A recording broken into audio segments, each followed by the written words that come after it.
Hello student, welcome back to my channel Samrat academy. Student, आज की video 2023 board exam वालों के लिए बहुत ही ज्यादा इंपॉर्टेंट है। ठीक है, आज की वीडियो में एक आप लोगों को वायरल पेपर का सोल्यूशन कराने वाला हूँ। यही पेपर आप लोगों के एग्जाम में 2023 बोर्ड में आने वाला है। अगर इस पेपर को सोल्यूशन कर देते हो तो 80 से 85% मार्क्स आप लोगों को 100% आ जाएगा। ठीक है, अगर पूरा का पूरा सोल्यूशन कर दोगे तो चलो वीडियो को लाइक कर दो। चैनल पे ना तो चैनल को भी सब्सक्राइब कर दो। 2 मिनट लगेगा चैनल को सब्सक्राइब करने में, तुरंत कर दो। वीडियो को लाइक कर दो, शेयर भी कर दो। 2 मिनट के अंदर सब कुछ हो जाएगा।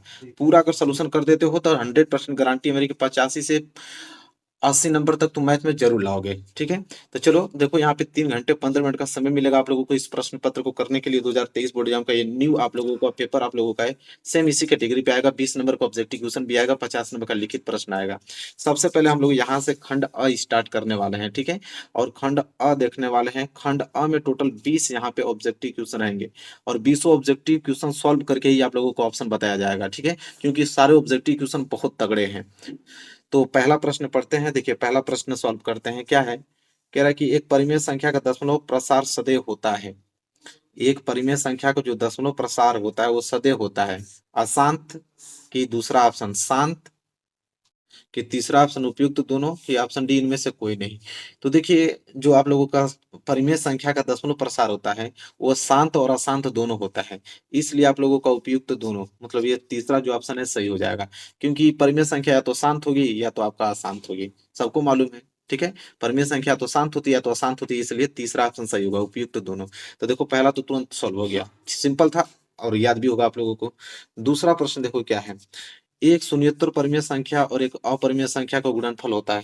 अब इसको लगाने की कोशिश करते हैं। देखो, कह रहा है कि अगर एक परिमेय संख्या और एक अपरिमेय संख्या का गुणनफल क्या होता है। तो अगर मान लेते हैं कि एक परिमेय संख्या यहाँ पे 5 है और एक अपरिमेय संख्या मान लेते हैं करड़ी में 3, और जब इसको गुणा करेंगे तो ये आएगा 5 करड़ी में 3। अभी 5 करड़ी में 3 क्या है आपका, तो अपरिमेय संख्या है।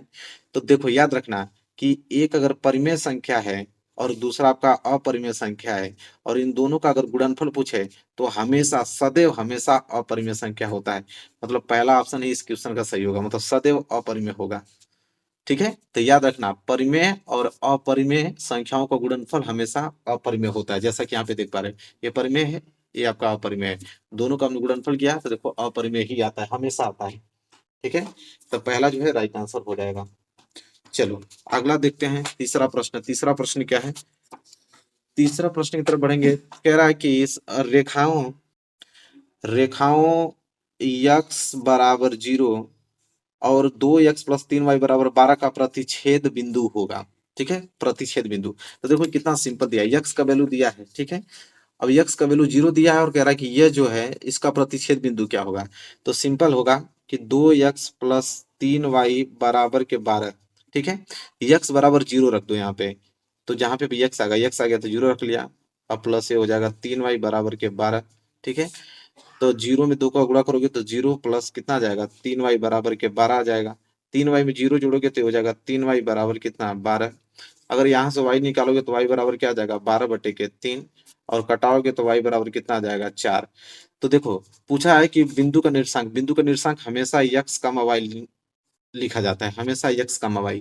x का वैल्यू तो ऑलरेडी 0 दिया था, y का वैल्यू निकल गया यहाँ से 4। मतलब बिंदु जो होगा प्रतिच्छेदन बिंदु 0, 4 होगा। ठीक है, दो का ऑप्शन में दिया है तो 0, 4, मतलब दूसरा ऑप्शन इस क्वेश्चन का सही आंसर हो जाएगा, ये वाला। ठीक है, तो इस तरह लगाओगे तभी आंसर कर पाओगे। ठीक है, देख रहे हो ना कितने अच्छे अच्छे क्वेश्चन, इस तरह लगाओगे तभी आंसर आपको मिलेगा। चलो अगला प्रश्न देखो, चौथा प्रश्न क्या है। चौथा प्रश्न यह है कि वह बड़ी से बड़ी संख्या जिसमें 70 और 125 को विभाजित करने पर क्रमशः शेषफल 5 और 8 प्राप्त हो। कह रहा है कि इन चारों में से कौन सी संख्या का अगर भाग देंगे 70 में तो शेषफल 5 बचेगा, और उसी संख्या का अगर 125 में भाग देंगे तो शेषफल 8 बचेगा। तो इसको आपको भाग देकर पता करना पड़ेगा, लेकिन मैं आपको सिंपल ट्रिक बताता हूँ आप लोगों को। देखिए, 70 में भाग देने पे शेषफल 5 बचना चाहिए, और 125 में भाग देने पे शेषफल 8 बचना चाहिए। शेषफल को माइनस कर दो, 70 में से 5 जाएगा तो 65 बच जाएगा, और 125 में से 8 माइनस कर दोगे तो कितना बच जाएगा, यहाँ पे 8 7 15, 117 बच जाएगा। अब देखो ना इन चारों ऑप्शन में से कि 65 और 117 किससे कट रहा है। तो 65 117 सिंपल 13 से ही कटेगा, और किससे कटेगा, 13 5 65, 13 9 117। तो जिससे कटेगा समझे वही राइट आंसर होगा। मतलब कि 13 का भाग अगर 75 में 70 में देंगे तो शेषफल 5 बचेगा, और 13 का भाग अगर 125 में देंगे तो शेषफल 8 बचेगा। कितना सिंपल ट्रिक है। ठीक है, आई होप क्लियर हो गया होगा इसका। चलो अगला देखो, अगला क्या है, पांचवा प्रश्न लगाते हैं।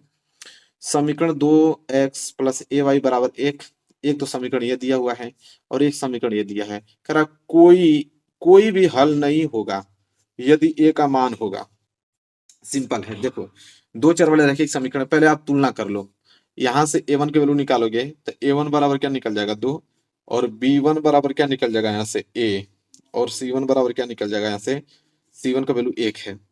इसी तरह यहाँ से a2 का निकालेंगे तो a2 बराबर क्या आ जाएगा 3, और b2 बराबर कितना आ जाएगा यहाँ से -5, और c2 बराबर कितना आ जाएगा 7 आ जाएगा।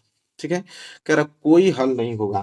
तो देखिए कोई हल नहीं होने का प्रतिबंध क्या होता है, तो कोई हल होने का प्रतिबंध ये होता है कि a1 बाटा a2 जो है वो बराबर होता है b1 बाटा b2 के, और ये बराबर नहीं होता है c1 बाटा c2 के। वैल्यू रख दो अब, a1 का वैल्यू 2, a2 का वैल्यू यहाँ से 3, बराबर है b1 का वैल्यू a और b2 का वैल्यू -5, बराबर नहीं है c1 का वैल्यू 1 और c2 का वैल्यू 7। अब यहाँ से हाफ हल कर लो, यहाँ से सिंपल, तो 3 का गुणा a में करोगे तो 3a, अब बराबर -5 का गुणा 10 में करोगे तो 5 दूनी के 10, क्योंकि -5 गुणा 2 में करोगे तो 10 ही तो आएगा। ए बराबर क्या आ जाएगा -10/3। यही ए का वैल्यू पूछा था, देखो दिया है -10/3, -10/3। देखो सी ऑप्शन जो है इस क्वेश्चन का राइट आंसर हो जाएगा। चलो अगला प्रश्न देखते हैं, प्रश्न नंबर 6। देखो प्रश्न नंबर 6 क्या पूछा है। प्रश्न नंबर 6 है कि द्विघात समीकरण इतना के बारे में निम्न कथनों पर विचार कीजिए। इन कथनों पर विचार करना है, ये ऑप्शन नहीं है, एक कथन है। ऑप्शन तो आपको पीछे दिया हुआ है, मैं ऑप्शन दिखाता हूँ आप लोगों को। देखो ऑप्शन यहाँ पे दिया है, ये आपको ऑप्शन दिया, पहले कथन को सॉल्व करोगे, जो कथन आप लोगों का सही होगा उसके अनुसार जाके ऑप्शन हम लोग छाटेंगे। ठीक है, तो पहले देखो यहाँ पे, पहले प्रश्न को देखते हैं, प्रश्न क्या बोला। बहुत इंपॉर्टेंट प्रश्न है, जब तक लगा नहीं पाओगे तब तक लगाओगे नहीं, तब तक इसको समझ ही नहीं पाओगे। प्रश्न क्या है कि द्विघात समीकरण दिया है आपको, कह रहा है कि इसके बारे में निम्न कथनों पर विचार करना है। पहला नियम, एक पहला कथन ये कह रहा है कि दिए गए समीकरण का विविधकर शून्य होगा, मतलब शून्य से कम होगा। कह रहा है कि इसका विविधकर शून्य से कम होगा, तो चलिए पहले विविधकर निकाल लेते हैं। देखो विविधकर क्या होता है, d बराबर b² - के 4ac होता है। ठीक है, तो चलो पहले विविधकर निकाल के देखते हैं कि 0 से कम हो रहा है कि नहीं।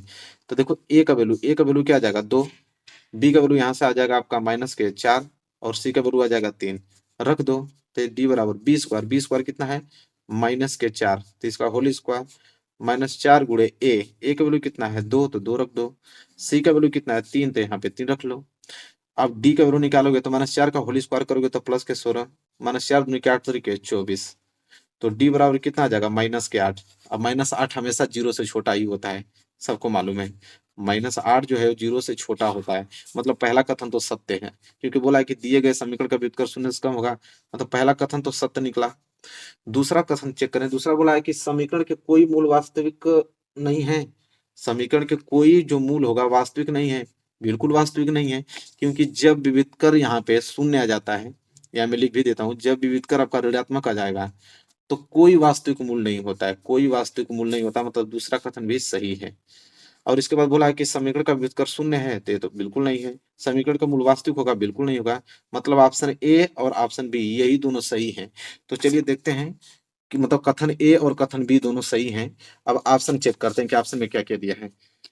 ठीक है, तो ऑप्शन जब देखेंगे तो देखो कथन ए और बी सही है, मतलब ऑप्शन ए, कथन पहला सही था और कथन बी सही था, तो यही तो ऑप्शन सही होगा।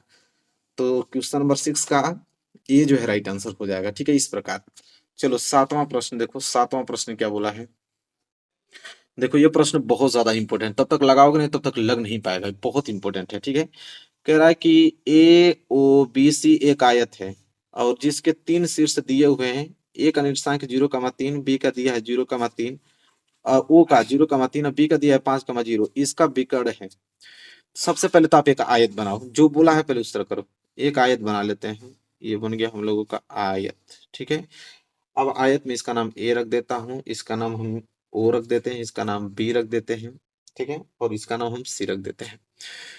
आयत बन गया, करा जिसके 3 शीर्ष। ए का निर्देशांक दिया है आपका 0,3, ठीक। बी ओ का निर्देशांक दिया है कितना 0,3, बी का दिया है यहाँ पे 5,0, और सी का निर्देशांक दिया ही नहीं है। कह रहा है कि इसका विकर्ण होगा। देखिए विकर्ण ये भी होगा और विकर्ण ये भी होगा, तो इसका निर्देशांक दिया नहीं है तो क्या जरूरत है इसको करने की। डायरेक्ट इस तरह किया जाए, ये भी तो विकर्ण ही है। तो विकर्ण पूछा कि इसका विकर्ण क्या होता है। विकर्ण को अगर मैं साइड में इस तरह बनाऊं तो यहाँ पे ए पॉइंट मिल रहा है और यहाँ पे बी पॉइंट मिल रहा है। ए का निर्देशांक है 0,3 और बी का निर्देशांक है यहाँ पे 5,0। मतलब ये चीज देख के क्या मालूम चला है, ए बी की दूरी पूछ रहा है। तो ए बी की दूरी क्या होगा, दो बिंदु के बीच की दूरी। तो यहाँ ए बी की दूरी निकाले तो निर्देशांक ज्यामिति का फॉर्मूला मालूम है ना आप लोगों को। फॉर्मूला क्या होता है, मैं लिखता हूँ यहाँ पे, x2 माइनस x1 का होल स्क्वायर और प्लस y2 - y1 का होल स्क्वायर। अब यहाँ पे वैल्यू रखो, निकल जाएगा ए बी की दूरी। देखो x2 क्या है 5, x1 कितना है 0, तो इसका क्या हो जाएगा होल स्क्वायर, प्लस y2 कितना है 0 और माइनस y1 कितना है यहाँ पे 3, इसका होल स्क्वायर।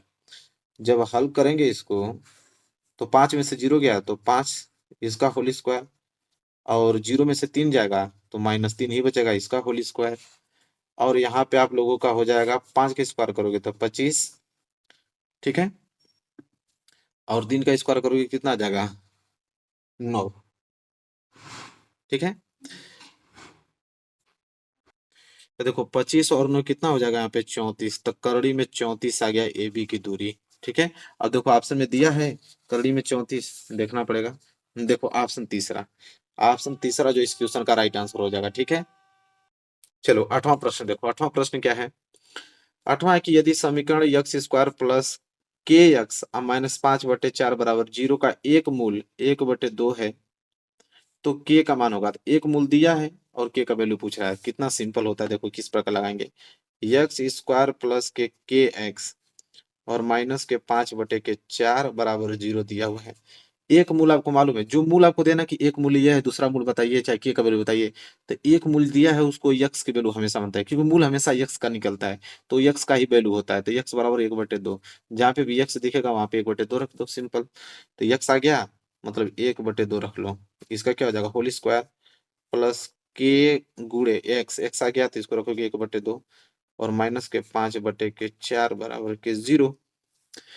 एक का स्क्वायर करोगे तो 1, 2 का स्क्वायर करोगे तो 4, प्लस के को गुणा 1 में करोगे तो ये हो जाएगा k/2 और -5/4 बराबर के 0। अगर इस साइड में k/2 को रोक देता हूँ तो -5/4 उधर जाएगा तो +5/4 और प्लस 1/4 उधर जाएगा तो -1/4। तो हल करोगे तो आ जाएगा k/2 बराबर, एलसीएम ले लो 4, 4 से 4 कैंसिल बच गया 5, 4 से 4 कैंसिल बच गया 1। तो k/2 बराबर 5 में से 1 गया तो 4/4 कट गया तो 1 आ गया। तो बच गया k/2 बराबर 1, मतलब k बराबर 2 को गुणा कर दोगे, k बराबर 2 आ गया।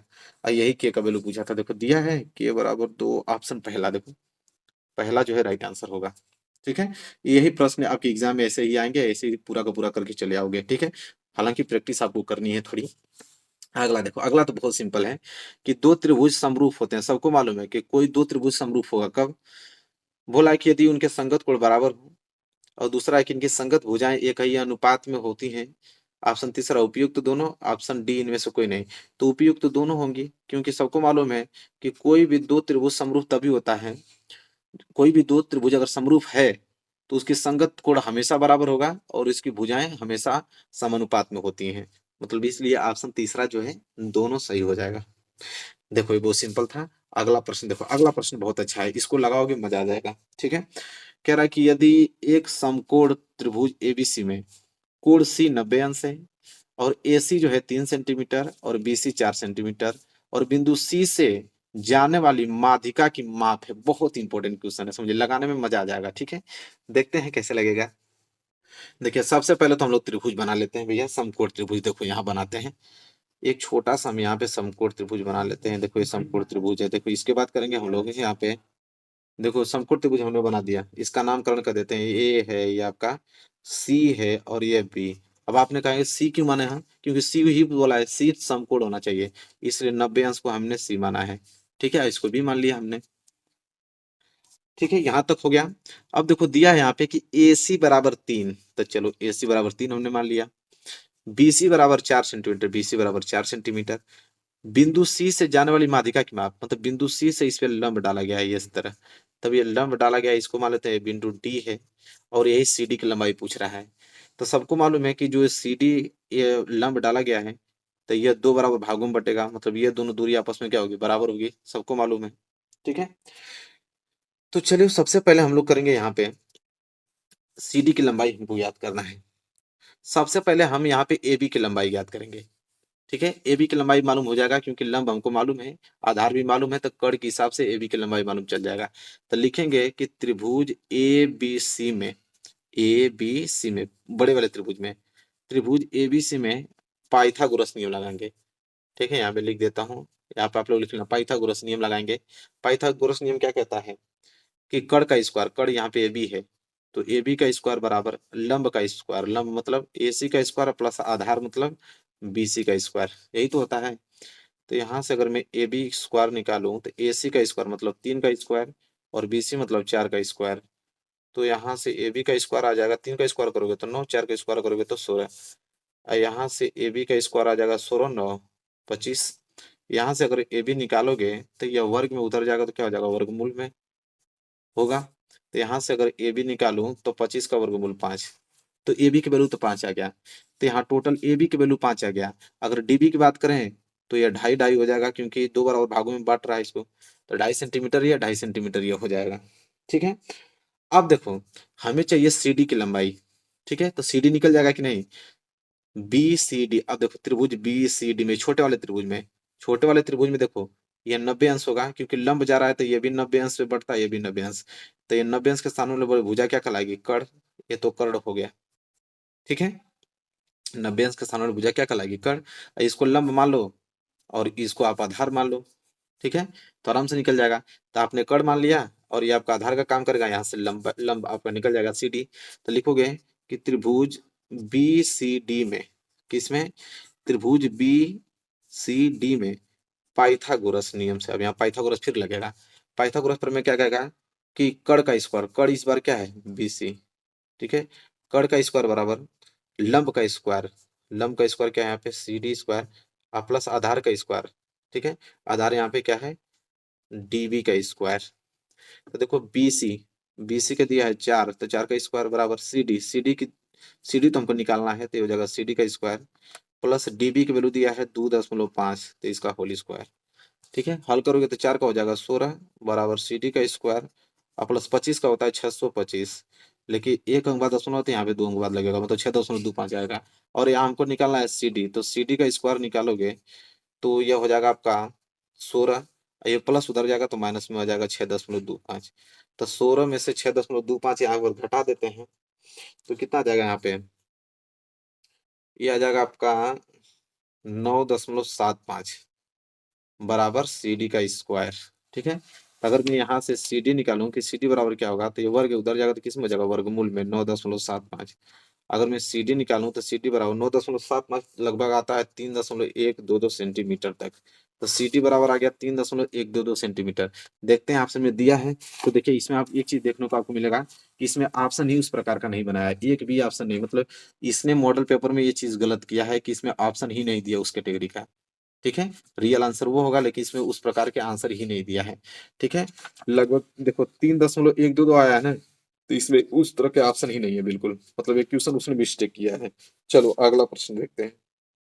चलिए देखिए अगला प्रश्न देखते हैं, प्रश्न नंबर 11। देखिए ये भी प्रश्न बहुत इंपॉर्टेंट है कि एक समचतुर्भुज के विकर्ण की लंबाई 16 सेंटीमीटर, एक 12 सेंटीमीटर, तब इस समचतुर्भुज की भुजा की लंबाई ज्ञात कीजिए। देखिए सबसे पहले आप एक समचतुर्भुज बनाइए। समचतुर्भुज कैसे बनेगा मैं आपको बताता हूँ। देखिए समचतुर्भुज में बनेगा इस तरह आपको बनाना है समचतुर्भुज। ठीक है, देखिए समचतुर्भुज बन के बिल्कुल हम लोगों का तैयार हो रहा है। ठीक है, इसी प्रकार आप लोगों की बनाना है ये समचतुर्भुज। समचतुर्भुज बन गया और इसमें दिया है कि नामकरण कर देते हैं ABCD। इसमें विकर्णों की लंबाई 16 सेंटीमीटर 12 सेंटीमीटर दिया है। मान लेते हैं कि यह AC विकर्ण है, तो AC की लंबाई मान लेते हैं कि 16 सेंटीमीटर दिया है। ठीक है, और एक विकर्ण आपका है BD और BD की लंबाई मान लेते हैं कि 12 सेंटीमीटर दिया, मान के लेते हैं दिया खुद है इसमें कि एक 16 सेंटीमीटर एक 12 सेंटीमीटर है। इस समचतुर्भुज की भुजा मतलब एक भुजा की लंबाई बताना है, एक निकल जाएगा तो मतलब चारों निकल जाएगा क्योंकि समान भुजा की होती है। देखो अब यहाँ पे एक चीज समझने की कोशिश करो आप लोग। AC आपका कितना है यहाँ पे 16, AC आपका क्या है 16, और इस विकर्ण को यह जो BD विकर्ण है विभाजित कर रहा है।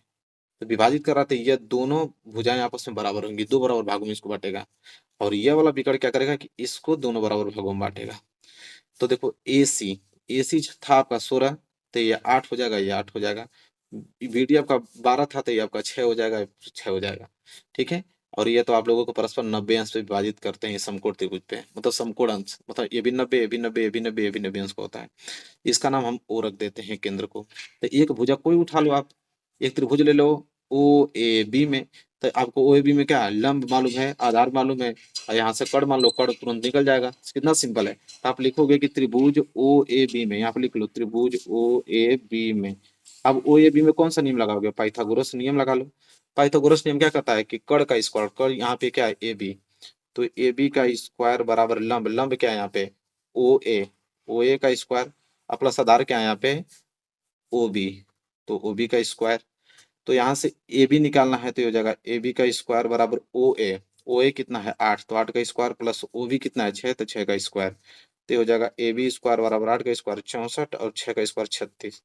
तो ए बी स्क्वायर बराबर कितना हो जाएगा, जोड़ोगे तो हो जाएगा 100।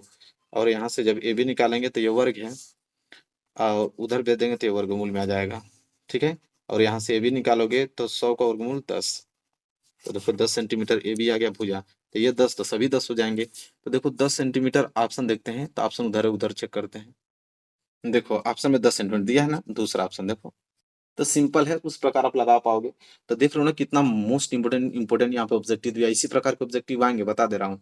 बढ़िया से नहीं समझे रहोगे तो हवा तक नहीं लगेगा। अगला प्रश्न देखो, 12वां प्रश्न क्या है कि दो समरूप त्रिभुजों की भुजाएं 4/9 के अनुपात में है, इन त्रिभुजों के क्षेत्रफलों का अनुपात पूछो। तो देखो एक ज्योमेट्रिक आपको बताता हूँ।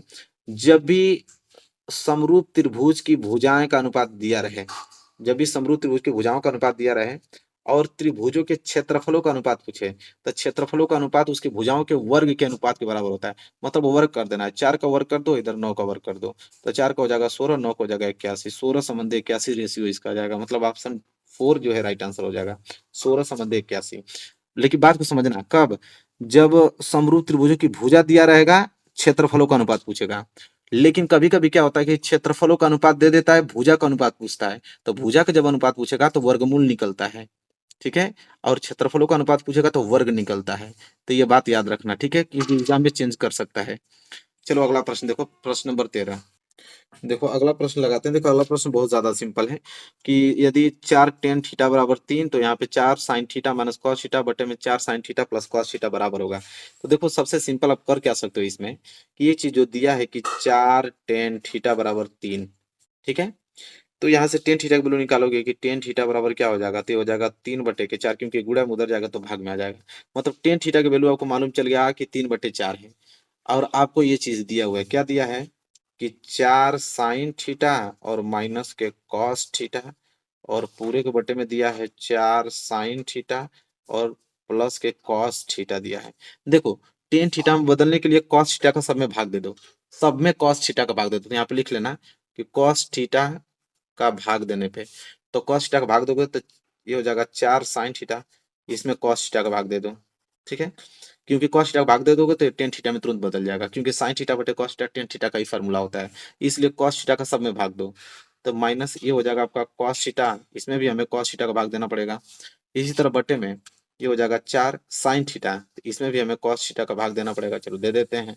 फिर बीच में प्लस लगाओ, यहाँ पे cos θ, इसमें भी हमें cos θ का भाग देना पड़ेगा। तो देखो यहाँ पे ये तो उड़ गया, ये भी काम खत्म हो गया। ठीक है।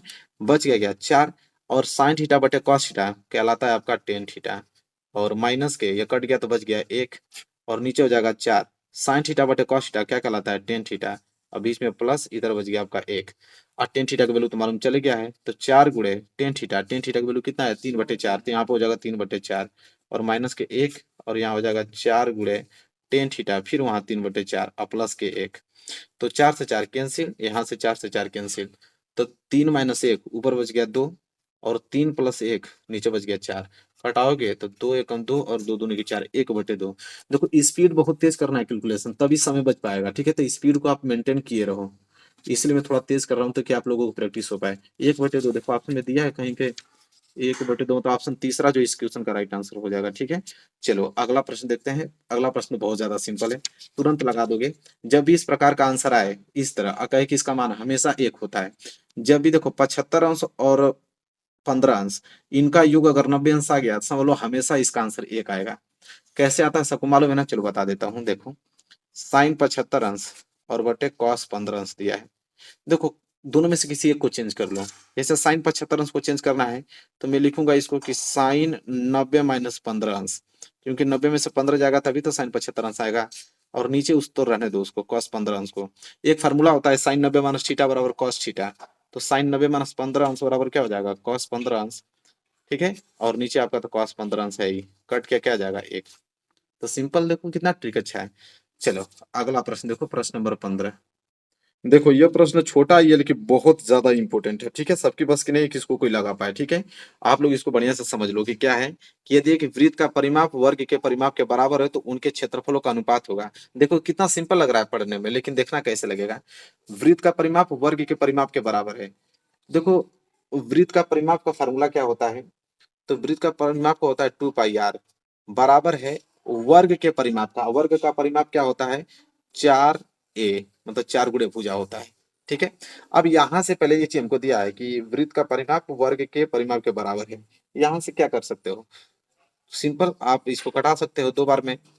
ठीक है, पाई का मान 22/7 रख दो और ये हो जाएगा आर बराबर, ये हो जाएगा 2 गुणे ए। 2 से फिर ये कट जाएगा कितना बार में 11 बार में, बच जाएगा 11/7 गुणे आर बराबर इधर बच गया आपका ए। इसे समीकरण नंबर पहला मान लो। ठीक है, फिर बोला है कि उनके क्षेत्रफलों का अनुपात होगा। तो भाई उनके क्षेत्रफल मतलब वृत्त का क्षेत्रफल क्या होता है, वृत्त का क्षेत्रफल होता है पाई आर स्क्वायर, और वर्ग का क्षेत्रफल होता है भुजा स्क्वायर मतलब ए स्क्वायर। ठीक है, तो यहां से आप कर सकते हो कि पाई आर स्क्वायर बराबर, ठीक है, ए स्क्वायर, ए का वैल्यू कितना दिया है यहाँ पे 11/7 आर, तो ए का वैल्यू यहाँ पे रख दो तो हो जाएगा 11/7 आर। इसका क्या हो जाएगा होल स्क्वायर, क्योंकि ए का स्क्वायर है। तो अधिक से अधिक आप कर सकते हो कि पाई आर स्क्वायर बराबर, इसका 2 बार गुणा कर दो मतलब 11/7 गुणे आर, फिर 11/7 गुणे आर। होल स्क्वायर का मतलब यही तो होता है 2 बार गुणा। तो देखो कर सकते हो कि पाई से पाई, पाई से पाई तो कैंसिल नहीं, पाई कहाँ है यहाँ, पाई का मान पूरा रख दो, पाई का मान 22/7 रख दो। ठीक है, यहाँ आर स्क्वायर 2 आर से 2 आर कैंसिल, और पाई का मान आपने 22/7 रख दिया, और इधर बच गया 11/7 और 11/7। देखो 7 से 7 कैंसिल कर दो और 11 दूनी के 22। ठीक है, तो 2 या 7 भाग में तो 7 उधर जाएगा तो गुणा में हो जाएगा, तो 7 दूनी के 14। ठीक है, तो आ जाएगा 14 और ये इधर बच गया 11, मतलब रेशियो जो आएगा वो 14/11 का आएगा।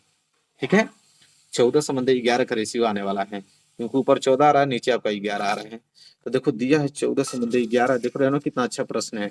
14/11 देखो, हाँ 14/11 मतलब ऑप्शन बी जो है इस क्वेश्चन का राइट आंसर होगा। बहुत ज्यादा इंपॉर्टेंट था। ठीक है, चलो अगला प्रश्न देखो, प्रश्न ये भी बहुत ज्यादा इंपॉर्टेंट है।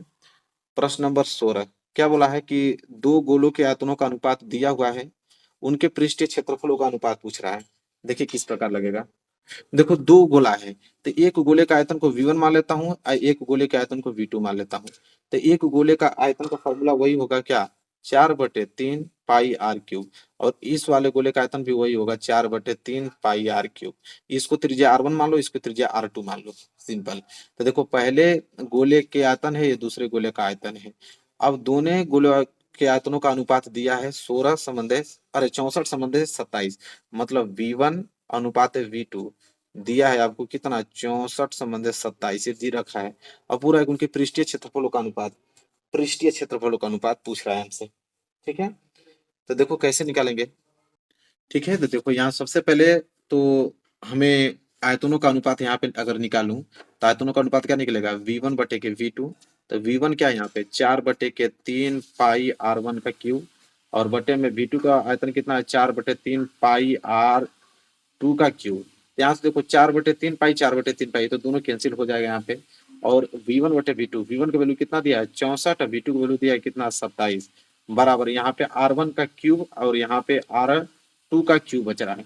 ये क्यूब है, इधर अगर भेज दूंगा तो ये किस में निकल जाएगा घनमूल में, मतलब 64/27 का यहाँ पे घन निकलेगा और इधर बचेगा R1/R2।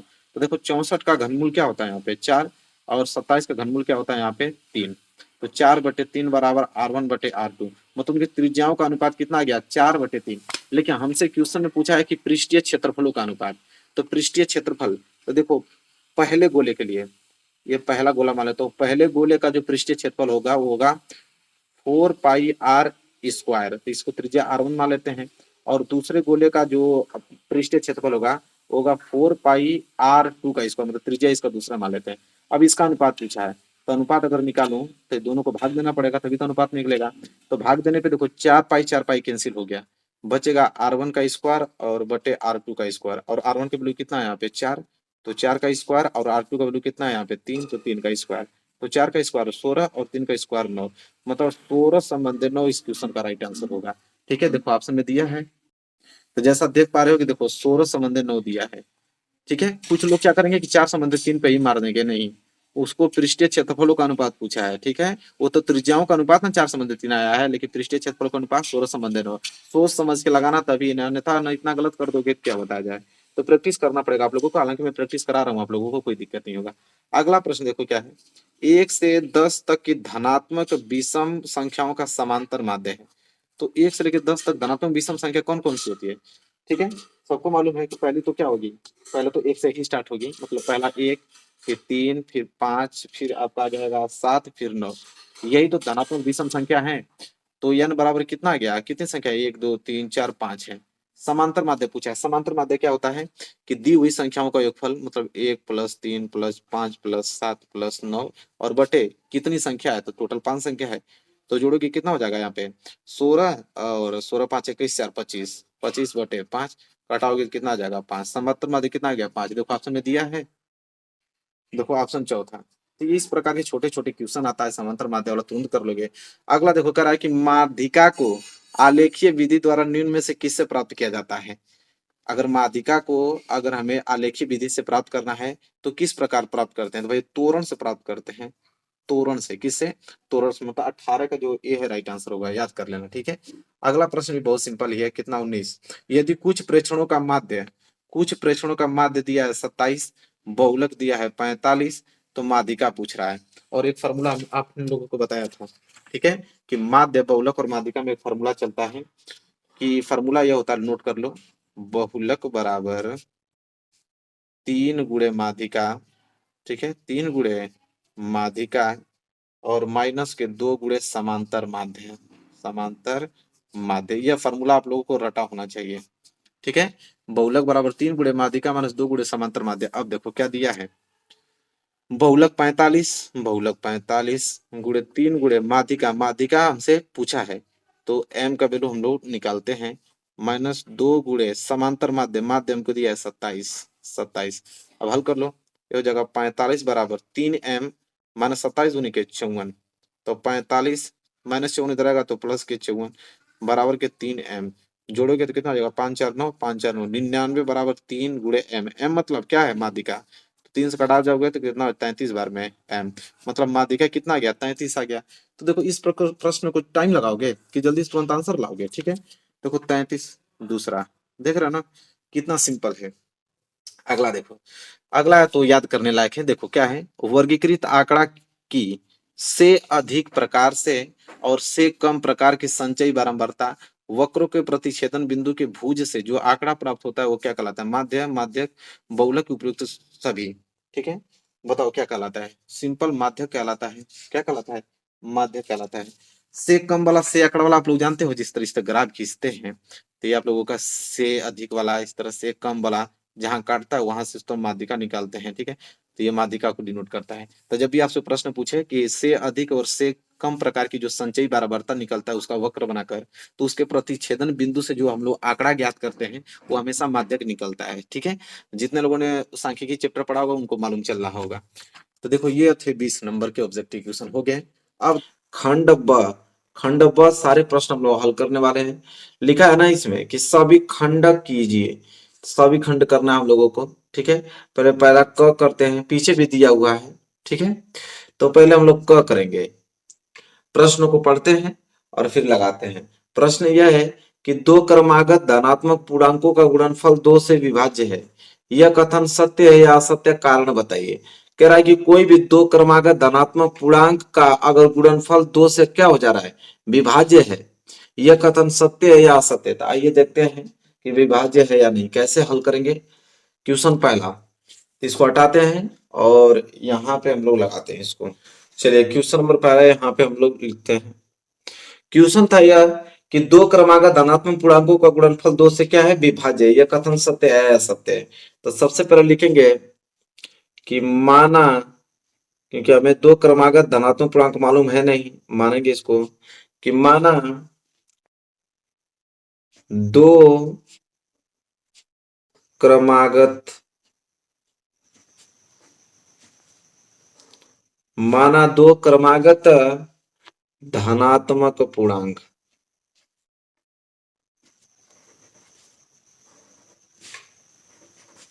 धनात्मक पूर्णांक, माना दो क्रमागत धनात्मक पूर्णांक संख्या, पूर्णांक संख्या बराबर एक मानेंगे यक्स और दूसरा हो जाएगा यक्स प्लस एक, क्योंकि क्रमागत धनात्मक पूर्णांक संख्या है। जब भी आपको क्रमागत धनात्मक पूर्णांक पूछे तो एक को आपको यक्स मानना है, दूसरे को आपको यक्स प्लस एक मानना है, ठीक है।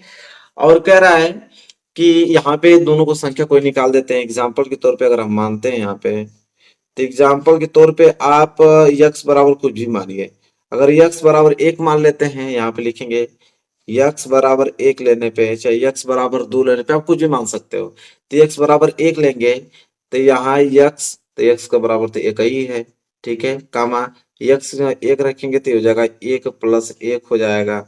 तो यह संख्या बन जाएगी, पहली संख्या तो एक हो गई, दूसरी संख्या एक एक दो हो जाएगी, ठीक है। तो दो संख्या मिल गया हमें, एक और दो, इनका गुणनफल दो से विभाज्य होना चाहिए। तो इनका गुणनफल प्रश्नानुसार यहाँ लिखेंगे, प्रश्नानुसार हमको क्या बोला है यहाँ पे, प्रश्न के अनुसार लिखेंगे, प्रश्नानुसार बोला है कि कोई दो क्रमागत धनात्मक पूर्णांक जैसे एक और दो, इसका गुणनफल दो से विभाज्य है। तो देखिए एक गुणे दो, इसका गुणनफल क्या पूछा था, गुणनफल ही तो पूछा था, कोष्टक में लिख देंगे गुणनफल। देखते हैं भाई इसका गुणनफल दो से भाज्य है कि नहीं। तो अगर इसमें हम दो से भाग दे तो देखिए कटेगा कि नहीं, दो से दो कट गया, मतलब दो से ये क्या है, बिल्कुल भाज्य है, क्योंकि दो से कट जा रहा है। तो दो से भाज्य है तो लिखेंगे अतः, अतः यह दो से भाज्य है, अतः यह दो से भाज्य है, इसलिए यह कथन, इसलिए यह कथन सत्य है, इसलिए यह कथन जो है वो क्या है, सत्य है, ठीक है, लग गया।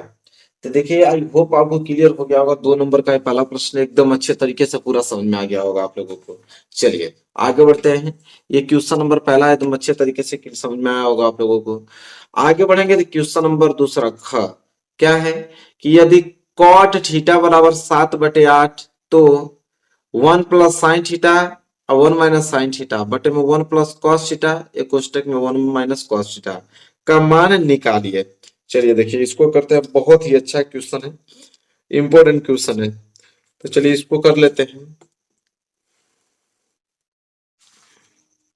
चलिए यहाँ पे लिखेंगे क्वेश्चन नंबर दूसरा, यहाँ पे होगा आपका क्वेश्चन नंबर दूसरा। देखिए क्या दिया था, तो हमें कॉट थीटा का वैल्यू दिया था, कॉट थीटा, कॉट थीटा बराबर था आपका 7/8 था, ठीक है। पूछा था क्या हमसे, तो पूछा था 1 + sin थीटा, एक कोष्टक में था, और 1 - sin थीटा एक कोष्टक में, और नीचे बटे में था 1 + cos थीटा एक कोष्टक में, और एक कोष्टक में था आपका 1 - cos थीटा, ठीक है। चलिए आगे देखते हैं। अब एक बात है यहाँ पे, एक फार्मूला होता है, सबको मालूम होना चाहिए कि ए प्लस बी और ए माइनस बी, अगर ये फॉर्मूला है तो ए प्लस बी और ए माइनस बी बनता है आपका ए स्क्वायर और माइनस के बी स्क्वायर बनता है कि नहीं, सबको मालूम है। यही फॉर्मूला यहाँ पे है, एक प्लस साइन थीटा एक माइनस साइन थीटा, मतलब ए प्लस बी ए माइनस बी। तो यहाँ से बन जाएगा आपका ए स्क्वायर माइनस बी स्क्वायर, ए यहाँ पे एक है तो ऊपर बन जाएगा एक का स्क्वायर माइनस साइन है तो ये हो जाएगा आपका साइन थीटा का स्क्वायर। इसी तरह अगर नीचे देखा जाए तो नीचे भी वही बनना है, one plus cos theta one minus cos theta, मतलब ए प्लस बी ए माइनस बी। तो ये भी हो जाएगा आपका एक का स्क्वायर और माइनस के क्या हो जाएगा कॉस थीटा का स्क्वायर हो जाएगा। ठीक है, आगे अगर हम बात करें तो हो जाएगा एक का स्क्वायर एक और माइनस साइन थीटा का स्क्वायर होता है साइन स्क्वायर थीटा, क्या होता है साइन स्क्वायर थीटा, और बटे में हो जाएगा आपका एक का स्क्वायर एक और माइनस कॉस थीटा का स्क्वायर जो होता है वो होता है कॉस स्क्वायर थीटा होता है। ठीक है, चलिए अब यहां से दो फार्मूला निकलेगा, दोनों फार्मूला आपको याद होना चाहिए, सर्वसम का याद होना चाहिए। सर्वसम का ये होता है कि वन माइनस के साइन स्क्वायर थीटा बराबर होता है आपका कॉस स्क्वायर थीटा, और वन माइनस के कास स्क्वायर थीटा बराबर होता है आपका साइन स्क्वायर थीटा। ये दोनों फॉर्मूला कोष्टक में लिख देना है आप लोगों को। अब देखिए क्या हो जाएगा one minus sign square theta, तो भाई अभी हमने देखा one minus sign square theta क्या होता है कॉस स्क्वायर थीटा के बराबर होता है, तो ये वैल्यू हो जाएगा ऊपर वाला कॉस स्क्वायर थीटा, और नीचे देखिए one minus cos square theta, और one minus cos square theta sine square theta के बराबर होता है, तो नीचे आपका हो जाएगा साइन स्क्वायर थीटा। ठीक है, अब देखिए यहाँ पे cos स्क्वायर थीटा और बटे साइन स्क्वायर थीटा किसका फॉर्मूला होता है, तो होता है आप लोगों का काट स्क्वायर थीटा का फॉर्मूला होता है। ठीक है, आप ध्यान से देखेंगे तो कॉट थीटा का तो वैल्यू शुरू में ही दिया था, कितना दिया था कॉट थीटा का 7/8, तो यहाँ 7/8 लिख के उसका स्क्वायर कर देंगे, तो कॉट थीटा का 7/8 इसका क्या कर देंगे स्क्वायर कर देंगे, तो 7 का स्क्वायर क्या होता है 49 और 8 का स्क्वायर कितना होता है 64, 49/64 आप लोगों का जो है वो फाइनल आंसर आ जाएगा। ठीक है, तो देखिए बहुत ज्यादा अच्छा क्वेश्चन था, हमने बहुत अच्छे तरीके से बताया, कोई दिक्कत है आप लोगों की बिल्कुल नहीं होना चाहिए, सब कुछ हमने आप लोगों को आराम आराम से एक एक डिटेल में हम क्वेश्चन सॉल्व कर रहे हैं। चलिए आगे बढ़ेंगे क्वेश्चन नंबर तीसरे की तरफ। अगला प्रश्न देखिए, प्रश्न नंबर तीसरा। ठीक है, यहाँ दिख रहा होगा आप लोगों को अच्छे से, आराम से पढ़ते हैं आराम से सॉल्व करते हैं। तीसरा प्रश्न यह है कि एक शंक्वाकार बर्तन जिसका आंतरिक व्यास 10 सेंटीमीटर है, ऊंचाई इसका 24 सेंटीमीटर है, पानी से भरा है। पानी को एक बेलनाकार बर्तन जिसका आंतरिक व्यास 20 सेंटीमीटर है में डाला जाता है। बेलनाकार पात्र में बेलनाकार पात्र में डाले गए पानी की ऊंचाई ज्ञात कीजिए। ठीक है, यह प्रश्न है बहुत ज्यादा इंपॉर्टेंट है। तो डाले गए पानी की हमें क्या ज्ञात करना है ऊंचाई ज्ञात करना है। तो सिचुएशन यही है, बनाते हैं फिगर। देखिए पहले बोला है कि एक शंक्वाकार बर्तन जिसका आंतरिक व्यास 10 सेंटीमीटर है, ऊंचाई 24 सेंटीमीटर है, पानी से भरा है। पानी को एक बेलनाकार बर्तन जिसकी त्रिज्या आंतरिक व्यास 20 सेंटीमीटर है, जिसका आंतरिक व्यास 20 सेंटीमीटर है में डाला जाता है। बेलनाकार पात्र में डाले गए पानी का ऊंचाई ज्ञात कीजिए। ठीक है, चलिए देखिए सिचुएशंस क्या दिया है, सिचुएशंस पहले बनाते हैं। ठीक है, फिर आपको बिल्कुल समझ में आ जाएगा कि क्या बोल रहा है क्वेश्चन। तो सबसे पहले सिचुएशंस क्या दिया है उसको बनाते हैं। मैं एक पेज लेता हूँ, यहाँ अलग से पेज ले लिया हमने, और इस पे हम लोग लिखेंगे क्वेश्चन नंबर तीसरा। ठीक है, क्या लिखेंगे क्वेश्चन नंबर यहाँ पे हम लिखते हैं तीसरा। ठीक, सबसे पहले हमें दिया है एक शंकु। देखिए सबसे पहले हमें एक शंकु दिया है, हम शंकु बना लेते हैं।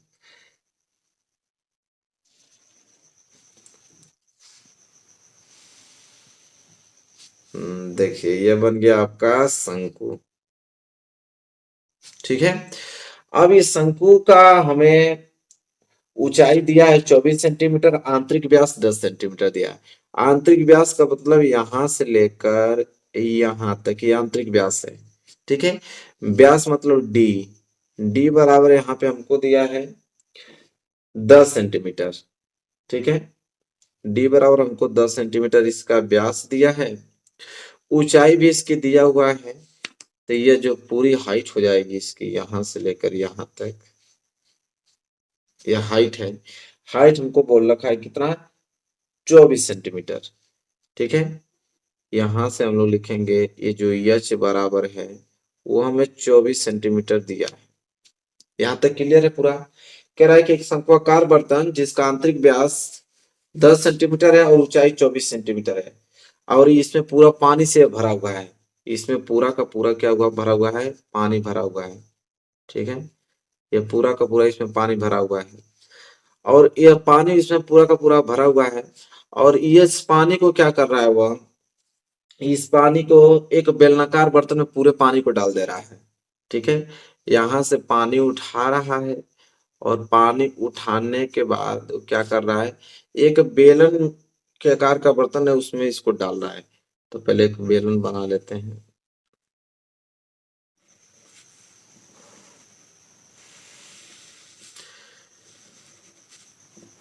ये आप लोगों का बेलन है और ये सारे पानी को उठाकर इस बेलन में डाल रहा है और बेलन का हमें आंतरिक व्यास दिया हुआ है। बेलन का हमें आंतरिक जो व्यास है यहाँ से लेके यहाँ तक, वह व्यास है 20 सेंटीमीटर। व्यास क्या है आप लोगों का, 20 सेंटीमीटर है। ठीक है, और सारे के सारे पानी इसमें डाला गया है। ठीक है, तो डाले गए पानी की ऊंचाई ज्ञात करना है, मतलब कहाँ तक यह पानी पूरा भरेगा। ठीक है, यहाँ से यहाँ तक यह हाइट पूछा है, यह ऊंचाई हमको ज्ञात करनी है बेलन की। ठीक है, इसको हम कैपिटल एच मान लेते हैं और यह ऊंचाई हमसे पूछा है।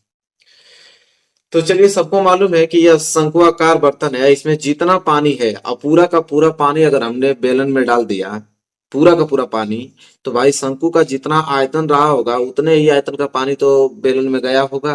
तो शंकु का आयतन बराबर होता है बेलन के आयतन के। ठीक है, पूरा का पूरा पानी उठाकर इसमें डाल दिया तो शंकु का आयतन बेलन के आयतन के बराबर होगा। ठीक है, तो यहाँ पे लिखेंगे इसलिए शंकु का आयतन, शंकु का आयतन, शंकु का आयतन बराबर होगा बेलन के आयतन के और यहां से हम ऊंचाई निकाल देंगे। शंकु का आयतन बराबर होगा बेलन के आयतन के बराबर होगा। ठीक है, अब शंकु के आयतन का फॉर्मूला क्या होता है, तो 1/3 पाई आर स्क्वायर एच होता है। ठीक है, बराबर बेलन का आयतन होता है पाई, इसकी त्रिज्या को आपने स्मॉल आर माना है तो इसकी त्रिज्या को आप कैपिटल आर मान लो, तो हो जाएगा पाई आर स्क्वायर और कैपिटल एच, इसकी ऊंचाई हमने मान लिया। ठीक है, तो यहाँ पे देखिए अगर डी यहाँ पे 10 सेंटीमीटर तो यहाँ आर निकल सकता है, इसका त्रिज्या स्मॉल आर, त्रिज्या हो जाएगा यहाँ पे 10/2, अगर कटा देंगे तो आ जाएगा 5 सेंटीमीटर त्रिज्या। ठीक है, और इसकी त्रिज्या अगर हम कैपिटल आर की बात करें तो व्यास 20 सेंटीमीटर है तो इसका त्रिज्या हो जाएगा 20/2 और कटा देंगे तो हो जाएगा 10 सेंटीमीटर, इसकी त्रिज्या आ गया। चलिए अब रखते हैं वैल्यू में, तो ये हो जाएगा आपका 1/3। ठीक है, इसके बाद देखिए पाई से तो पाई ऐसे ही कैंसिल हो जाएगा, बचेगा आर स्क्वायर, आर स्क्वायर मतलब 5, तो हो जाएगा 5 × 5 और एच हाइट कितना दिया है 24, तो हो जाएगा 24 बराबर आर स्क्वायर, आर कितना है 10, तो हो जाएगा 10 × 10 और इंटू एच, एच यही तो हमको एच निकालना है। ठीक है, तो सिंपल काट देखिए 5 दूनी के 10, फिर 5 दूनी के 10 और 2 दूनी के 4 और 4 छके 24 और 3 दूनी के 6, तो इधर तो आपका बच गया एच और इधर सिर्फ बच गया 2 एकम 2, तो एच बराबर 2 सेंटीमीटर। ठीक है, तो जो ऊंचाई आई है बेलन की वो आ गया 2 सेंटीमीटर, तो 2 सेंटीमीटर ऊंचाई तक पानी पूरा का पूरा भरा जाएगा बेलन में। ठीक है, तो देखिए पूरा आंसर आ गया आप लोगों का, ये आपका आंसर है। तो देखिए इतना अच्छे अच्छे क्वेश्चन से हमने आराम आराम से एक एक पॉइंट बता रहा हूँ ताकि आपको 1% दिक्कत ना हो। सारी चीजें डिटेल में आप लोगों की समझ में आ रही है कि नहीं, बिल्कुल आराम से पढ़िए, सारे क्वेश्चन आपको समझ में आएंगे। चलिए आगे बढ़ते हैं और अगला प्रश्न देखेंगे यहाँ पे। ठीक है, मैं पढ़ के सुना देता हूँ अगला प्रश्न और इस पेज को मैं हटाता हूँ। ये क्वेश्चन सॉल्व हो गया। अगला प्रश्न देखिए, अगला प्रश्न क्या बोल रहा है, अच्छे से देख लीजिए इस प्रश्न को। अगला प्रश्न यह है, दिख रहा है आप लोगों को? अगला प्रश्न यह कह रहा है, घ वाला प्रश्न क्या बोला है, अब दिख रहा होगा घ वाला प्रश्न। निम्न आंकड़ों का समांतर माध्य ज्ञात कीजिए। ठीक है, अब इसे हमें ज्ञात करना है समांतर माध्य। ठीक है, अब माध्य ज्ञात करेंगे, डाटा आपको दिया हुआ है। माध्य ज्ञात करने की सबको मालूम है कि तीन विधियां होती हैं, एक प्रत्यक्ष विधि होता है, एक कल्पित माध्य विधि होता है, और एक आपका पग विचलन विधि होता है। ठीक है, तो किसी भी विधि से आप कर सकते हो। हालांकि देखिए बारंबारता 2, 7, 12, 15, 8, 6 दिया है, तो हम लोग चाहेंगे तो इसको प्रत्यक्ष विधि से आसानी से कर पाएंगे। तो आइए प्रत्यक्ष विधि से इसका माध्य निकालते हैं। तो एक में वर्ग अंतराल दिया है, एक में बारंबारता दिया है। तो हमें देखिए करना क्या पड़ता है कि हमें इसके लिए ग्राफ बनाना पड़ेगा। ठीक है, इसलिए हमें डाटा तैयार करना पड़ेगा। तो चलिए डाटा तैयार करते हैं, क्या करना है इसमें। तो एक पेज हम ले लेता हूँ, अच्छा सा पेज। ठीक है, और यहाँ पे डालूंगा क्वेश्चन नंबर घ, मतलब क्वेश्चन नंबर चौथा। ठीक है, क्वेश्चन नंबर घ है, मतलब चौथा प्रश्न है। और इसमें हम लोग डाटा तैयार करते हैं। डाटा कैसे तैयार करना है, स्केल वगैरह लेके अच्छे तरीके से। सबसे पहले वर्ग अंतराल, ये जो पहला कॉलम बनेगा ये बनेगा वर्ग अंतराल का। बनाते हैं आराम से। तो पहला कॉलम तो बन गया आपका वर्ग अंतराल का। ठीक है, इसके बाद यहाँ पे हम लोग लाइन ड्रॉ करेंगे। ठीक है, और दूसरा कॉलम बनेगा आपका बारंबारता का। दूसरा कॉलम उसमें था बारंबारता का। यही दो चीज दिया है, एक आपका वर्ग अंतराल दिया है, दूसरा आपका बारंबारता दिया है। तो एक में हमने वर्ग अंतराल लिख दिया, एक में हमने बारंबारता लिख दिया। ठीक है, यहाँ तक चीजें क्लियर है? बिल्कुल क्लियर होनी चाहिए। चलिए आगे बात कर लेते हैं। फिर इसके बाद क्या है, इसको हम इस तरह कर देते हैं अच्छे से।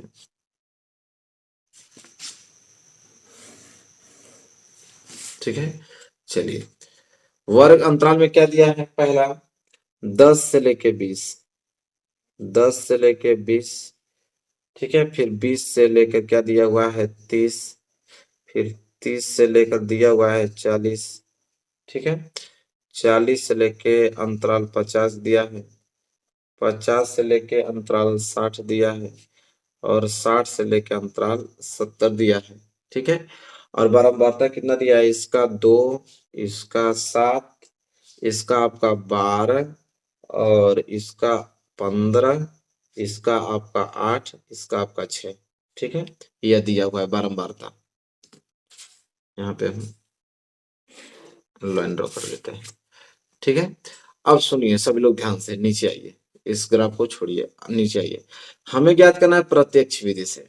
किस विधि से इसको हम लोग माध्य ज्ञात कर रहे हैं, प्रत्यक्ष। तीन विधि है, तीनों विधि से ही आ जाएगा सेम आंसर, लेकिन हालांकि हम प्रत्यक्ष विधि से इसको सॉल्व करने वाले हैं।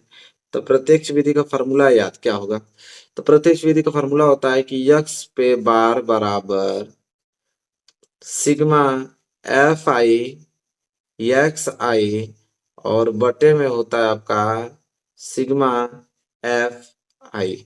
यह फॉर्मूला होता है प्रत्यक्ष विधि से हम लोग क्या निकालने के लिए, माध्य निकालने के लिए, मीन निकालने के लिए। ठीक है, माध्य। तो यहाँ पे देखिए आपको एक मैं बात बताता हूँ, ये जो बारंबारता देता है, तो ये बारंबारता है किसकी वैल्यू कहलाती है, एफ आई की। बारंबारता जो है किसकी वैल्यू कहलाती है, एफ आई की। ठीक है, तो एफ आई तो दिया है, हमें यक्स आई निकालना पड़ेगा। तो यक्स आई के लिए एक कॉलम हम लोग यहाँ बनाएंगे। ठीक है, किसके लिए, यक्स आई के लिए। तो यहाँ पे जो अगला कॉलम बनेगा वो बना है किसके लिए, यक्स आई के लिए। अब आप सोचोगे यक्स आई क्या है, तो यक्स आई जो ये वर्ग अंतराल दिख रहा है ना, तो वर्ग अंतराल का मध्य बिंदु होता है यक्स आई। ठीक है, अब मध्य बिंदु कैसे निकलता है, तो मध्य बिंदु देखिए निकलेगा कि 10 और 20 को जोड़कर 2 का भाग लगा देंगे। तो 10 और प्लस 20 जोड़ोगे, 2 का भाग लगाओगे, तो कितना हो जाएगा, 10 और 20 कितना होगा 30, और 30 में 2 का भाग लगाओ तो कितना आ जाएगा 15। तो ये वाला संख्या कितना आ गया 15। ठीक है, इसी तरह इन दोनों को जोड़कर 2 से भाग लगाना है। तो देखिए बार बार भाग नहीं लगाएंगे। अंतराल कितना का है, 10 का। देखिए 10, इसमें भी 10 का, इसमें भी 10 का, इसमें भी 10, अंतराल 10 का है ना, तो इसमें 10 10 आप जोड़ते चले जाइए, सबका वैल्यू निकलता जाएगा। 15, 15 और 10 कितना हो जाएगा यहाँ पे 25, 25 में 10 जोड़ोगे तो कितना हो जाएगा 35, 35 में 10 जोड़ोगे तो कितना हो जाएगा 45, 45 में 10 जोड़ोगे तो हो जाएगा 55, 55 में 10 जोड़ोगे तो हो जाएगा 65। इतना याद रखना, अंतराल अगर सेम है तभी आप जोड़ोगे, अगर सबका अंतराल अलग अलग आएगा तो आपको दोनों संख्या को जोड़कर 2 का भाग देकर लिखना है, दोनों संख्या को जोड़कर 2 का भाग लिखना है, दोनों संख्या को जोड़कर 2 का भाग करके लिखोगे, दोनों संख्या को जोड़कर 2 का भाग करोगे। कब? जब अंतराल सेम नहीं आएगा तब। अंतराल सेम है, 10-10 का है तो एक निकाल कर 10-10 जोड़ते चलो, पूरा का पूरा निकल जाएगा। ठीक है, तो यहाँ एक्स आई भी निकल गया। अब फार्मूले में आपका सिग्मा एफ आई एक्स आई, ठीक है, तो एक्स आई तो निकल गया। अब हम निकालने वाले हैं एफ आई एक्स आई, मतलब एफ आई और एक्स आई का गुणनफल निकालने वाले हैं। तो एक कॉलम फिर बनेगा, एक कॉलम बनेगा किसका? एफ आई का और एक्स आई का एक कॉलम बनेगा। तो चलिए एक कॉलम और बना लेते हैं एफ आई एक्स आई का। ठीक है, चलिए तो एफ आई एक्स आई मतलब गुणनफल इन दोनों का, तो 15 दूनी के 30, 25 साते तो 7 पाँचे 35, हाथ से लगा 3, 7 दूनी के 14 और 14 3 17। ठीक है, तो 175। आइए ऐसे गुणा करेंगे। 12 का 35 में, तब 12 पाँचे कितना हो जाएगा 60, हाथ से लगा 6, 12 तिहाई कितना हो जाएगा 36 और 6 कितना हो जाएगा 42, 420। इसका गुणा करेंगे तो 15 पाँचे 75, हंसी लगा 7 और 15 चौको 60, और 60 और ये 7 कितना हो जाएगा 67 हो जाएगा 675। इसका गुणा करेंगे तो 8 पाँचे, एक मिनट एक मिनट, दिख रहा ना, 8 पाँचे 40, 40 को जीरो से लगा 4, 8 पाँचे 40 और 4 कितना हो जाएगा 44 हो जाएगा। इसको गुणा करेंगे तो 6 पाँचे 30 को जीरो से लगा 3 और 6 के 36 और 3 कितना हो जाएगा 39 हो जाएगा। ठीक है, चलिए ये पूरा कॉलम हम लोगों का अच्छे तरीके से बन के क्या हो गया तैयार हो गया। ठीक, हमें चाहिए का sigma F I x I, sigma मतलब जोड़ होता है, एफ आई एक्स आई का योग कितना होगा, तो एफ आई एक्स आई का कॉलम ये दिख रहा है ना, तो अगर यहाँ पे इसको हम लोग जोड़ करें सिग्मा एफ आई और एक्स आई, इसको जोड़ेंगे तो कितना होगा, तो इसको जोड़ो, पूरा का पूरा जोड़ लेना, जोड़ोगे मैं यहाँ पे जोड़ लिया हूँ, जोड़ेंगे तो आएगा 2130, जब इसको पूरा जोड़ोगे तो आएगा 2130। ठीक है, इसी तरह नीचे क्या चाहिए sigma F I, F I भी जोड़ना है, तो एफ आई वाला लिस्ट ये दिख रहा है ना, इसको भी जोड़ेंगे, तो ये कॉलम हो जाएगा सिग्मा एफ आई, तो एफ आई को जोड़ेंगे तो जोड़ने पे टोटल कितना आ रहा है 50 आ रहा है। ठीक है, जोड़ने पे कितना आ रहा है 50 आ रहा है। अब पूरा का पूरा कॉलम बन के यहाँ पे क्या हो गया तैयार, ये आपका योग है। ठीक है, चलो तो यही दो चीज फार्मूला में चाहिए था, दोनों हमने अच्छे तरीके से यहाँ पे जोड़कर लिख दिया है। ठीक है, आप चलिए फार्मूला में रख देते हैं वैल्यू, तो हो जाएगा एक्स पे बार बराबर सिग्मा एफ आई एक्स आई अभी आया है कितना 2100 कितना आ गया 30, और बटे में सिग्मा एफ आई कितना आया है 50, तो जीरो से जीरो कैंसिल हो गया, और एक्स पे बार कितना आ जाएगा अगर भाग देंगे तो 5 को 20, 13 बच गया, 5 दूनी के 10, 30 बच गया, 5 छके 30, 42.6। देखिए यह माध्य आ गया 42.6। तो देखो कितना इंपॉर्टेंट क्वेश्चन है, इसको ऐसे ही लगाया जाता है, जब भी माध्य पूछे तो माध्य निकालने की 3 विधियां, प्रत्यक्ष विधि, कल्पित माध्य विधि, पग विचलन विधि, तीनों से आंसर सेम आता है, इसको हमने प्रत्यक्ष विधि से लगाया है। ठीक है, तो चलिए ये भी प्रश्न आप लोगों ने अच्छे तरीके से क्लियर कर लिया, और बहुत ही प्यारा प्रश्न था, अच्छे तरीके से समझ में आ गया होगा ना, पूरा पूरा दिख रहा है ना, आप लोग अच्छे तरीके से नोट कर लो इसको। ठीक है, यहाँ तक है। चलो अगला बात करते हैं, अगला प्रश्न देखते हैं। जब अगले प्रश्न की तरफ आएंगे, देखिए अगला प्रश्न बहुत ज्यादा इंपॉर्टेंट है, वो क्या है उसको देख लेते हैं। अगला प्रश्न यहाँ पे दिख रहा होगा आपको, घ की बात क्या है अड़, ये वाला प्रश्न, ये भी 2 नंबर का है। क्या है प्रश्न? प्रश्न यह है कि बिंदु 4 -4, 6 और बिंदु जो ए जिसका निर्देशांक है 6 -6, 10 और बी 3, -8 को जोड़ने वाले रेखाखंड को किस अनुपात में विभाजित करता है। कह रहा है कि एक रेखाखंड है ए बी, इसको एक बिंदु बीच में आ रहा है -4, 6, इस रेखाखंड को किस अनुपात में विभाजित करेगा, यही बताना है, 2 नंबर के लिए प्रश्न है। ठीक है, तो ये भी आपको बहुत अच्छे तरीके से समझ में आएगा, पूरा डिटेल में आपको समझ में आएगा। ठीक है, बस आराम से आप इसको देखते जाइएगा। तो चलिए मैं इसको हटाता हूँ और कोई एक पेज ले लेता हूँ अच्छा सा। ठीक है, हमने ले लिया और इसको हल करता हूँ, और ये क्वेश्चन था 5वां। ठीक है, तो यहाँ हेडिंग डाल लेंगे क्वेश्चन नंबर 5वां। ठीक है, ये क्वेश्चन 5वां है। सिचुएशन क्या दिया है उसको हम लोग सिचुएशन थोड़ा यहाँ पे बनाते हैं। एक रेखाखंड है, ठीक है, मान लेते हैं एक रेखाखंड है और ये रेखाखंड आपका बन गया और यह बिंदु आपका ए है और यह बिंदु आपका क्या है, बी है। ठीक है, और ए का निर्देशांक दिया था हमको, ए का निर्देशांक था यहाँ पे -6, 10। ठीक है, और बी का भी निर्देशांक हमको दिया है। ठीक है, बी का भी दिया है, क्या दिया है, 3, -8 है, 3, -8 कह रहा है कि इसके बीच में कोई एक बिंदु, कहीं पे भी एक बिंदु मान लेते हैं, एक बिंदु आ रहा है जिसका निर्देशांक है -4, 6। ठीक है, और कह रहा है यह बिंदु जो है इस रेखाखंड को किस अनुपात में यहाँ पे विभाजित करेगा, यही हमसे पूछ रहा है। तो देखिए, जब भी अनुपात आ जाए तो सबको मालूम है कि अनुपात यम1 संबंधे यम2 में विभाजित करता है। किसमें, यम1 संबंधे यम2 में विभाजित करेगा। ठीक है, तो जब भी आपको अनुपात वाला क्वेश्चन आ जाए कि किस अनुपात में विभाजित करता है, तो देखिए एक को m1 मान लो, एक को m2 मान लो, तो थोड़ा क्वेश्चन लॉन्ग हो जाता है। ठीक है, इसको शॉर्ट करना चाहते हो, छोटा करना चाहते हो, तो हमेशा अनुपात मान लिया करो के संबंधे एक। अनुपात क्या मान लिया करो, के संबंधे एक। यहाँ पे जो के है वो m1 का काम करेगा, जो एक है वो किसका, m2 का काम करेगा। m1 m2 मानोगे तभी लग जाएगा, लेकिन थोड़ा लेंदी होगा, इसलिए जब भी अनुपात पूछे कि किस अनुपात में विभाजित करता है तो उसको हमेशा के संबंधे एक के अनुपात में माना करो। ठीक है, चलो अब इसे हल करते हैं। तो यह जो आपका निर्देशांक है ये तो हो जाएगा आपका x1 y1 हो जाएगा ये वाला, और यह जो बिंदु है यह हो जाएगा निर्देशांक x2 y2 हो जाएगा, और जो बीच में दिया है वो तो आपका x y है। ठीक है, अब यहाँ पे अनुपात निकालने के लिए किस सूत्र का प्रयोग करेंगे, विभाजन सूत्र का। ठीक है, सबको मालूम है, सब लोग ने पढ़ा है, तो यहाँ पे लिखेंगे विभाजन सूत्र, और सूत्र याद होगा तभी आप कर पाओगे। ठीक है, तो यहाँ हम लिखेंगे विभाजन सूत्र, और विभाजन सूत्र क्या होता है, चलिए बताइए आप लोग। तो विभाजन सूत्र होता है यक्स बराबर m1 x2 plus m2 x1।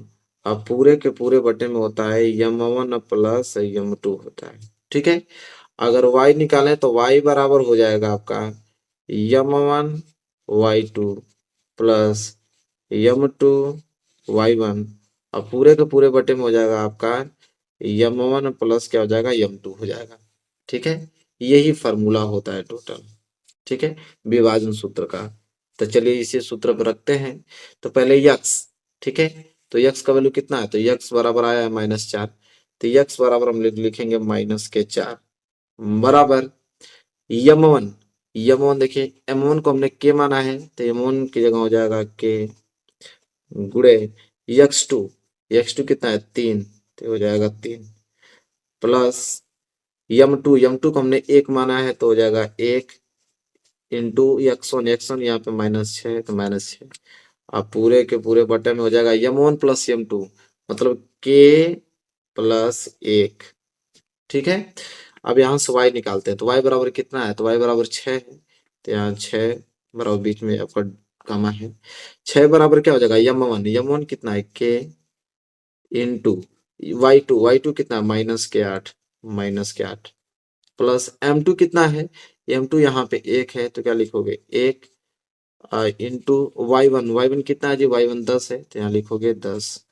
ठीक है, अब जाके पूरे बटे में क्या लिखोगे m1 प्लस m2 जो कि आपका k प्लस 1 है, तो k प्लस 1 उतारोगे। ठीक है, चलो अब इसे हल करते हैं। तो हल करेंगे आगे यहाँ पे, तो हो जाएगा आपका -4 बराबर k को गुणा 3 में होगा तो हो जाएगा 3k, और माइनस गुणा इस प्लस में होगा तो हो जाएगा माइनस, 6 को गुणा 1 में होगा तो 6, और नीचे आ जाएगा आपका k प्लस के 1, तो नीचे आपका हो गया k प्लस 1, फिर गामा लगाएंगे, यह हो जाएगा 6 बराबर क्या हो जाएगा -8 को गुणा के करेंगे तो हो जाएगा -8 के k। ठीक है, और प्लस हो जाएगा यहाँ पे 1 को गुणा 10 में करेंगे तो हो जाएगा आपका 10, और नीचे आपका हो जाएगा k प्लस 1, नीचे क्या हो जाएगा k प्लस 1 हो जाएगा। आगे अगर इसे हम सॉल्व करें तो आगे ये हो जाएगा, इसकी क्रॉस मल्टीप्लीकेशन हो जाएगा, तो -4 को गुणा k में होगा तो हो जाएगा -4k। ठीक है, और प्लस को गुणा इस माइनस में होगा तो -4 को गुणा 1 में होगा तो 4 एकम 4, बराबर ये हो जाएगा 3k और माइनस के क्या हो जाएगा 6। इसी तरह इसको हल करोगे तो 6 को गुणा k में करोगे तो हो जाएगा 6k, बीच में कामा लगा दो, और प्लस 6 को गुणा 1 में होगा तो हो जाएगा 6, बराबर बचेगा क्या माइनस के 8k और प्लस के क्या बचेगा 10। अब इन दोनों को अलग अलग हल करेंगे, इसको करेंगे तो हो जाएगा माइनस के 4k, और यह प्लस के 3k इधर आएगा तो माइनस के 3k, बराबर माइनस के 6 तो इधर ही रहेगा, ये माइनस के 4 इधर आएगा तो ये हो जाएगा प्लस के 4, तो ये निकल जाएगा आपका माइनस के 4 के माइनस के 3k हो जाएगा माइनस के 7k, बराबर -6 + 4 -2 हो जाएगा। तो अगर k से माइनस अगर मैं कैंसिल कर दूं तो k बराबर क्या आ जाएगा 2/7। तो एक तो आ गया k बराबर 2/7 आ गया। ठीक है, इसी तरह इसको हल करेंगे तो हो जाएगा 6k। ठीक है, -8k इधर आएगा तो प्लस के 8k, और बराबर इधर तो 10 ही बचा है। ये +6 उधर जाएगा तो -6 हो जाएगा। 6k 8k मिलके हो जाएगा 8×6 = 14k, बराबर 10 में से 6 घटाएंगे तो कितना बच जाएगा 4। अगर हम k की वैल्यू निकालें तो k बराबर हो जाएगा 4/के कितना 14। अगर हम इसको कटा देते हैं तो कटाने पे क्या आएगा k बराबर कितना आ जाएगा 2 दूनी के 4 और 2 साते 14। यहाँ पे भी k बराबर 2/7, दोनों का वैल्यू बराबर है। तो अनुपात पूछा था ना कि अनुपात क्या होगा, तो अनुपात को हमने क्या माना था k/1 माना था। तो k/1 का मतलब क्या होता है k/1, और k का वैल्यू कितना आया 2/7, हो जाएगा 2/7 इसके बटे में 1, तो 1 का गुणा 7 में होगा तो हो जाएगा 2/7। तो अनुपात जो आ गया वो आ गया 2:7।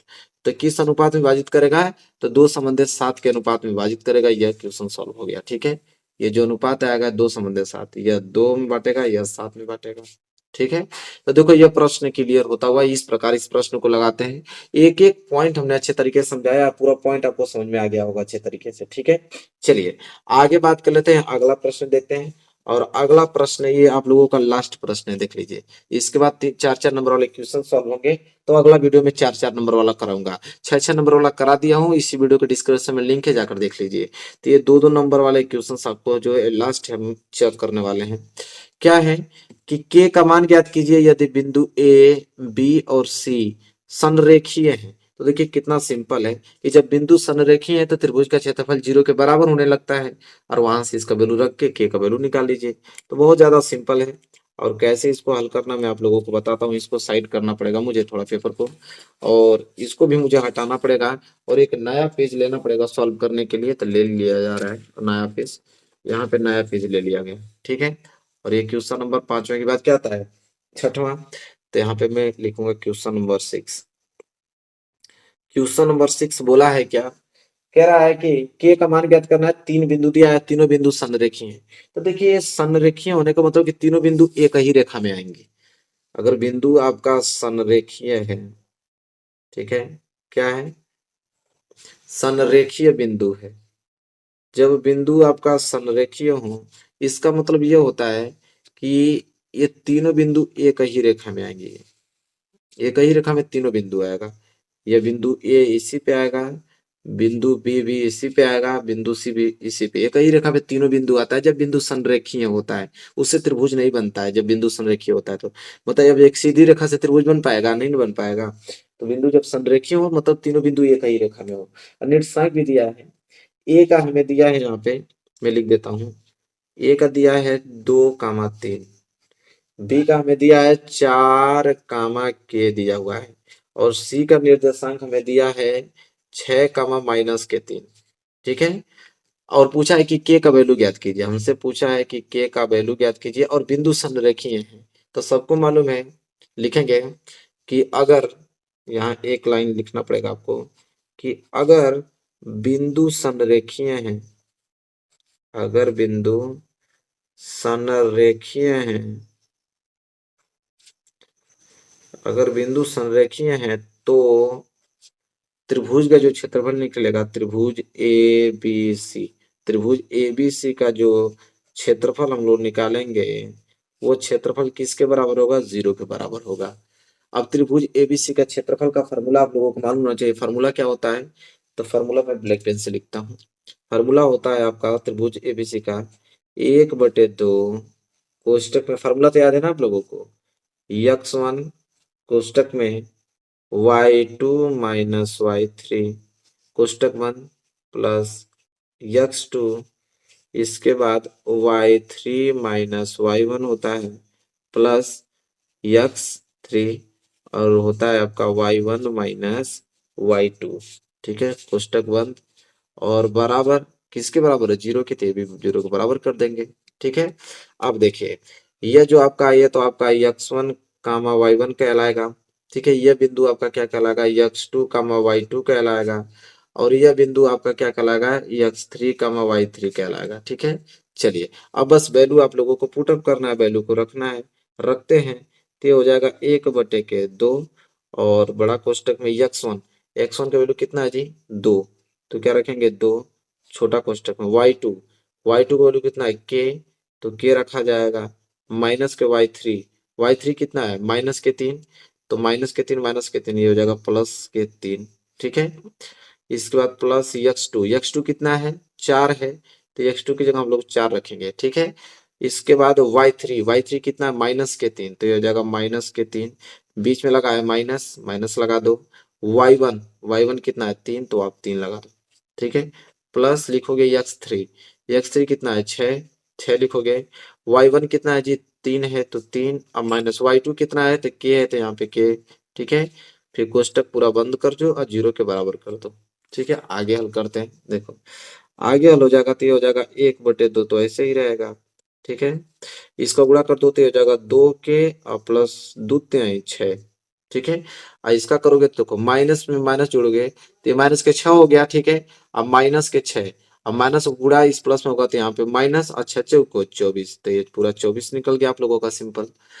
अब इसको गुणा करोगे तो प्लस आएगा, 3 का गुणा 6 में करोगे तो 6×3 = 18 और प्लस गुणा इस माइनस में करोगे तो माइनस और 6 का गुणा के में करोगे तो 6 के, कोष्टक बंद कर दो, जीरो के बराबर कर दो।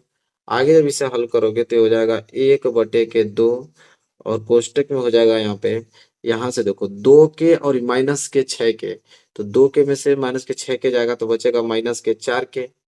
ठीक है, और देखो 18 और 6 कितना होता है 24, तो +24 से -24 कैंसिल है, पूरा का तीनों एक में कैंसिल हो जाएगा, कट जाएगा, बराबर क्या आ गया यहाँ पे 0।